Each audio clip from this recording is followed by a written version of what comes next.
Gale Force Winds had the privilege to be in conversation with sailors on board HMCS Harry DeWolf while they were deployed in the Caribbean. And welcome to another edition of Gale Force Winds, the Force-8-Home-Towners edition, right here on HMCS Harry DeWolf, Canada's newest warship. And what a pleasure it is to be off the coast of the Turks and Caicos talking to sailors of the Royal Canadian Navy. Sammy, why don't you go ahead and introduce yourself? Hello, my name is Kendall Samuelsen. My nickname here is Sammy. I'm originally from Dartmouth, Nova Scotia, presently living down in Porter's Lake, and I'm a part of the RCN. Sammy, you're from Dartmouth. You joined the Navy to see the world, and you made it as far as Halifax. Yes, I did. It was kind of the luck of the draw making it back there. I was supposed to spend my career with the Army, but when I did my OJT prior to my threes, luckily I impressed enough people, and they managed to get me back to the Navy, the place where I wanted to be. So, Sammy, you grew up in Dartmouth. That's big Navy town. Sailors everywhere, ships right across the harbor. What were your big influencers and motivators growing up?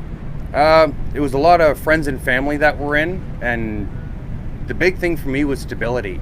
Kind of being up and down with jobs, it just really wasn't getting me anywhere, so I decided, it's time. I joined a little bit later. Most people, when I went through basic training, they were somewhere between 19 and 23.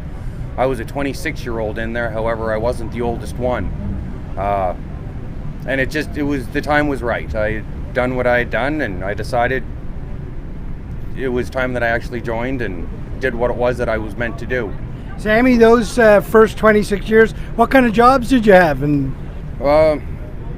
nothing stable. That was the thing. It was pretty much 14 years of warehousing, so when I got into my trade, I feel I was more or less already qualified. It was just a matter of learning the Navy's processes for doing things.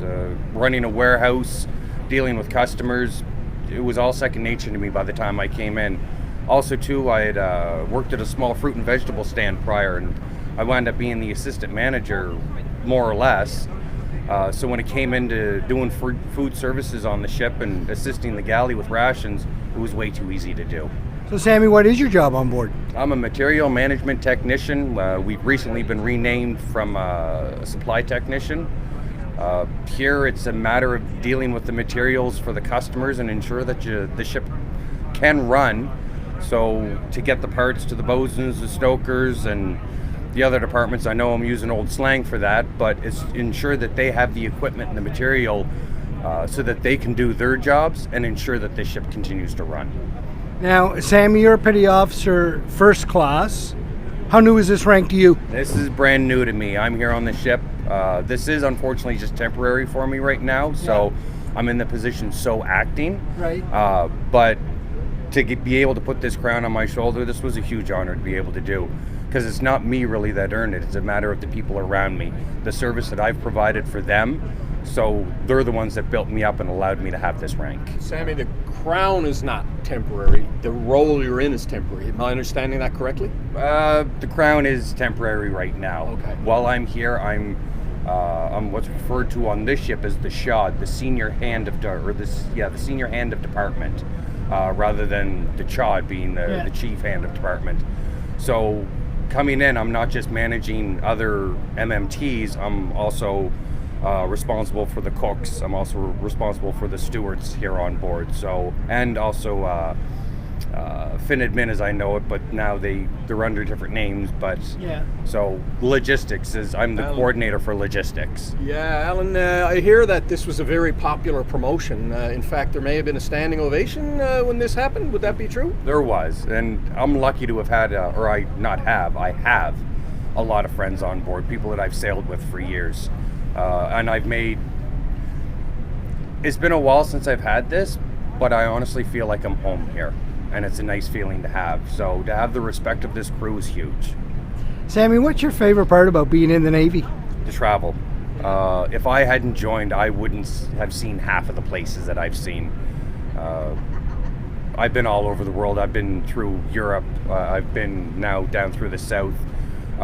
we got to circumnavigate North America, which was absolutely phenomenal to Sammy, do. there's not many people can say that. There must be only a handful of people can say that, Alan. How many people in the Navy? That's a rare thing to do. There's 87 of them on board here that can say that. So, what was it like? Sorry to cut you off. Going through the North, just describe that for everyone. It was incredible. Again, having joined the Navy, this isn't something that I would have been able to do on my own in just civilian life. So to be here and to be able to see what it was that was up there was absolutely phenomenal. I got a handful of pictures. I was able to send things home. And most people, even with me sending the picture in, they didn't believe that I was in those locations. Yeah. Sounds like you've had a fantastic journey. How many years have you been in now? I'm 2 days shy of a 20-year career. So you were promoted 2 days ago. You're 2 days shy of a 20-year career. Two's a lucky number for you right now. It seems it right now, and I'm enjoying it. I signed again for another 5, and I'm most definitely going to enjoy those 5 being a part of this AOPS program. I had no plan of actually getting involved in this. I figured the newer sailors would be the ones coming into the role, and I'd be staying back on the CPFs to finish off my career. But with the right people in the right places and the proper guidance, I'm in an awesome spot, and it's an absolute honor to be here. Yeah, and you can tell you're in an awesome spot. I can feel it from the conversation. It's fantastic. So Jerry, material management technician, as he referred to, used to be supply technicians. Those are the guys that used to kit you out when you joined the Navy. And here's a funny story for you, Sammy. When I first got kitted out at the age of 17, a guy like you looked me over and he gave me all my uniform, and he was bang on in everything that he gave me. He gave me a size 7.5 shoes to wear.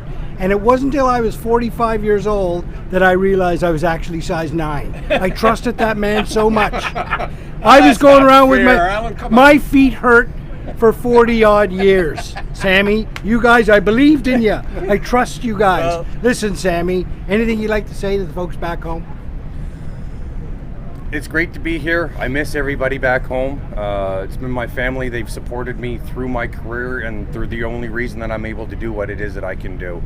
My wife and my kids, I miss them every day, but luckily they understand what it is that Dad does, and I get that support from home. So thank you to my family. Thank you.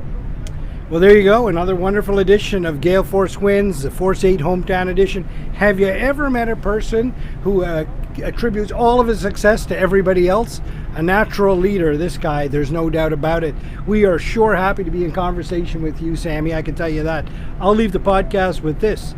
The world needs more HMCS Harry DeWolf, and Canada needs more Sammy Samuelsen. Thanks, mate. Thanks, man. Appreciate it. Thank you.